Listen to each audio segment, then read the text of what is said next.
Assalamualaikum warahmatullahi wabarakatuh. Kembali lagi kawan di Legenda Catur Dunia. Masih dari Grand Chess Tour seri ketiga Super United Croatia Rapid dan Blitz 2025. Selain permainan Magnus Carlsen yang kita tunggu-tunggu di turnamen ini kawan, permainan Domaraju Gukes juga kita nantikan.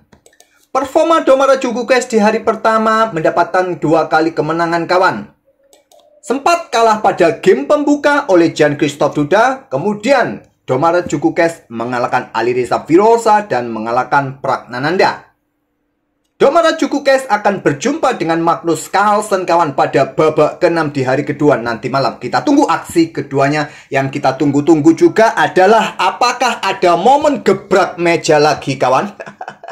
Karena mungkin panitia sudah menyiapkan meja catur itu lebih keras ketimbang yang ada di Norway Chess. Itu joke atau candaan dari Garry Kasparov. Meja di Grand Chess Tour ini lebih keras ketimbang meja dari Norway Chess kawan.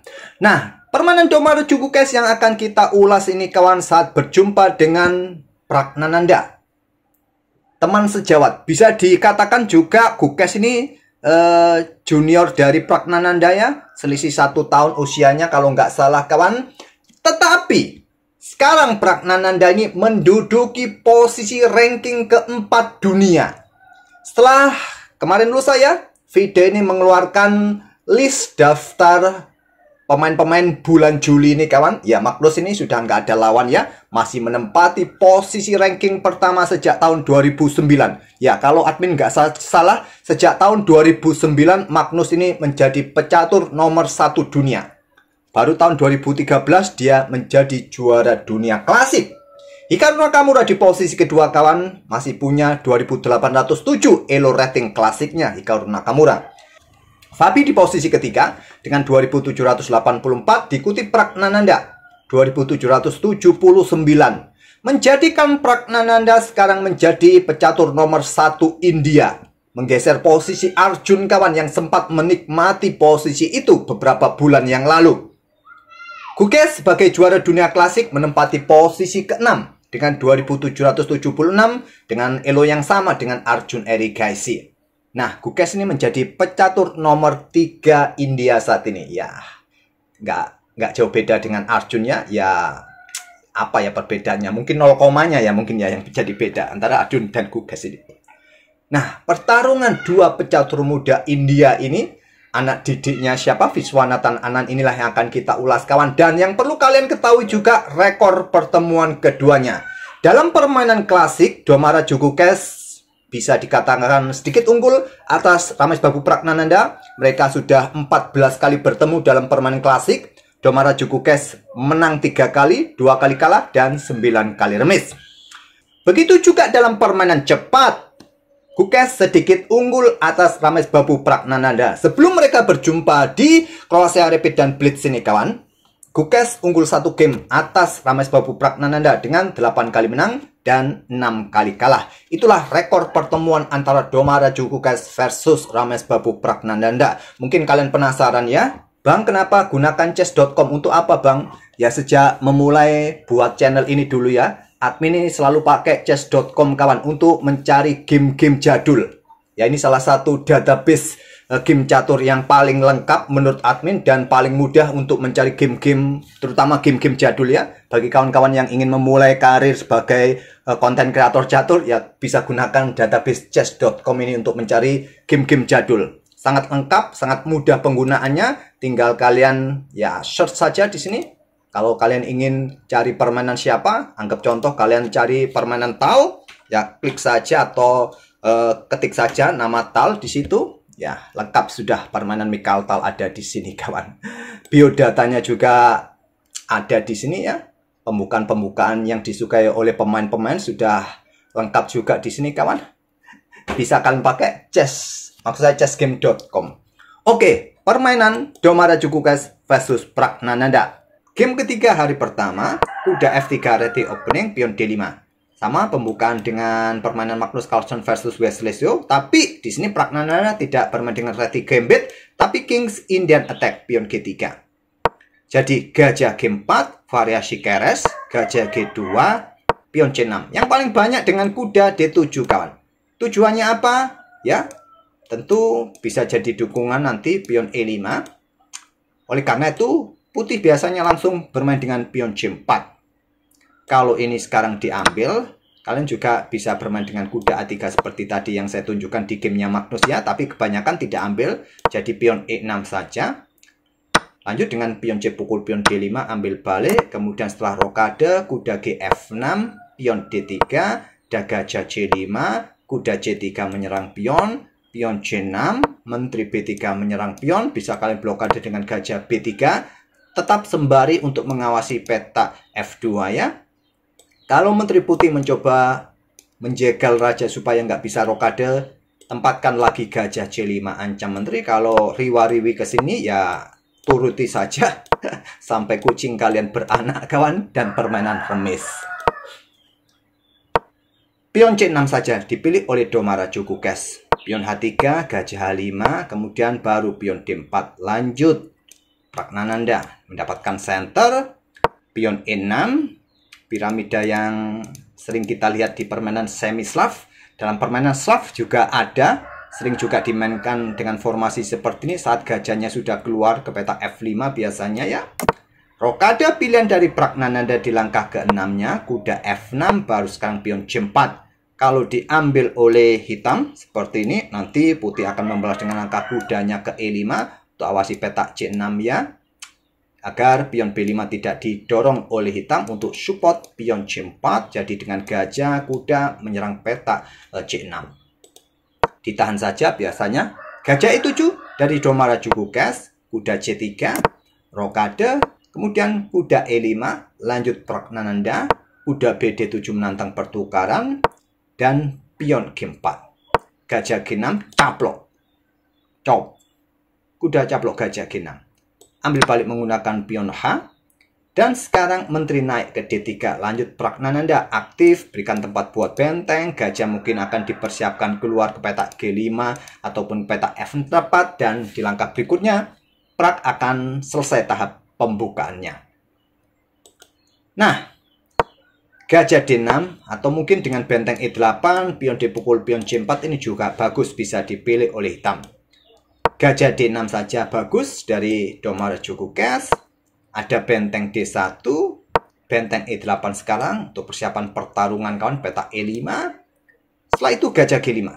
Di langkah ke-14 ini, Prak sudah menyelesaikan tahap pembukaannya, selalu ditandai dengan raja sudah rokade, dua benteng sudah saling terkoneksi, semua perwira minor ataupun perwira mayor seperti menteri sudah keluar dari sarangnya. Dan menteri C7. Sekarang kita masuk ke permainan middle game kawan, karena tahap pembukaan kedua pemain sudah selesai. Nah, di posisi ini kawan, gajah tarik mundur ke D2 oleh Pragnananda. Kemudian ada benteng AD8.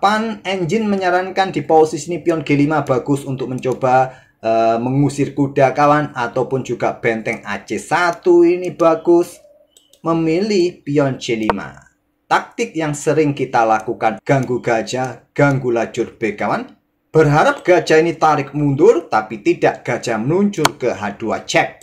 Raja H1, kemudian pion E5. Lanjut Domara Jukukes. Untuk mendapatkan ruang sekali lagi dorong atau dobrak membuka lajur E. Dan pengorbanan gajah ini tidak cuma-cuma kawan.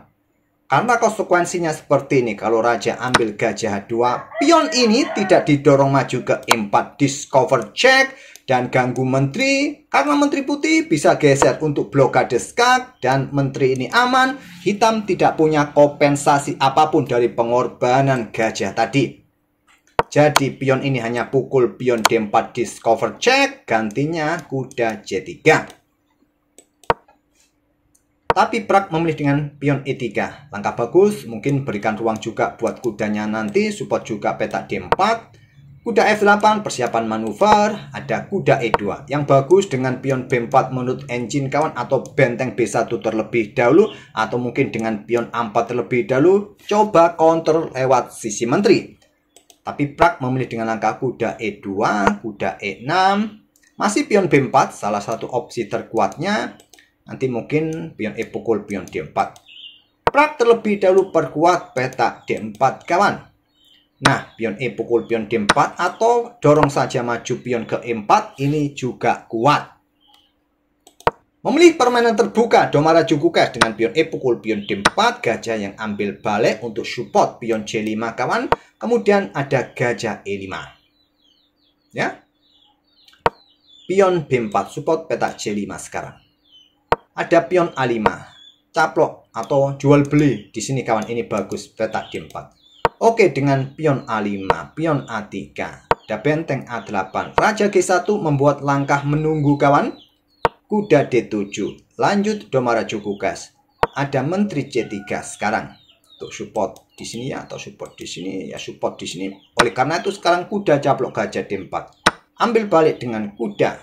Apa bedanya menggunakan pion di sini kawan? Ganggu gajah, ya mundur saja ke F6. Apa yang menjadi keuntungan, yang menjadi pembeda?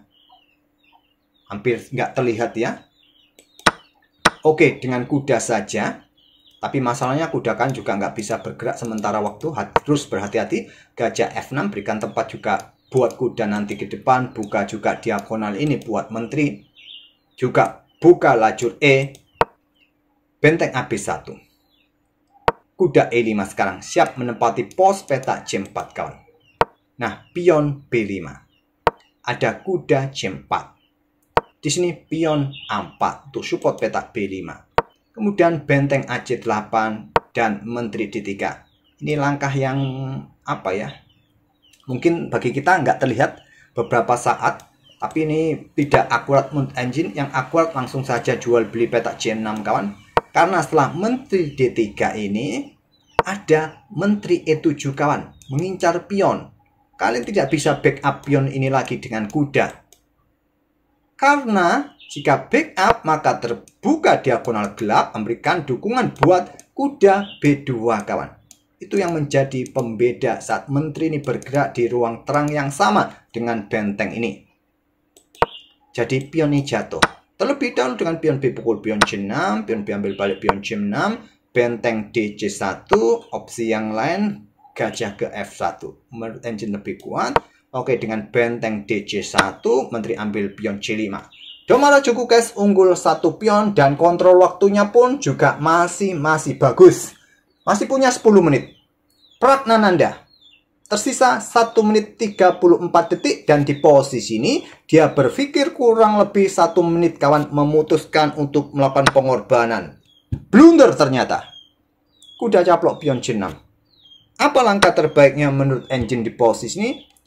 Kuda ke F3, gajah F1, beberapa opsi yang bisa dilakukan. Menteri mundur pun juga salah satu opsi.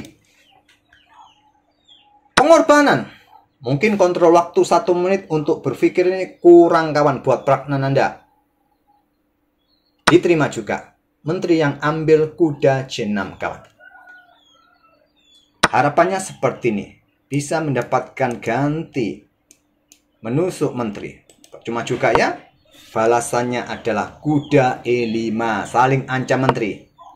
Mungkin harapannya menteri ini mundur saja ke sini dan benteng ambil di sini kawan. Kemudian ya kehilangan posisi sudah ya. Harapannya mungkin seperti itu. Jadi kuda E5 yang mungkin miskalkulasi dari Pragnananda. Pengorbanan kuda C6-nya tadi. Menteri mundur ke D1. Kalau gajah ambil menteri di sini, sama juga saling ancam benteng masing-masing di sini ya. Tetap kalah perwira. Jadi menteri mundur dipertahankan, menteri D7 menghindari serangan gajah, kemudian benteng pukul benteng C8, benteng ambil balik. Setelah pion F4, ada kuda C6 kawan, harus berhati-hati di sini. Tidak bisa melakukan discover check di sini karena menteri bisa ambil gajah F7, pion G5 setelah gajah D4 di posisi ini, Pragnananda menyerah.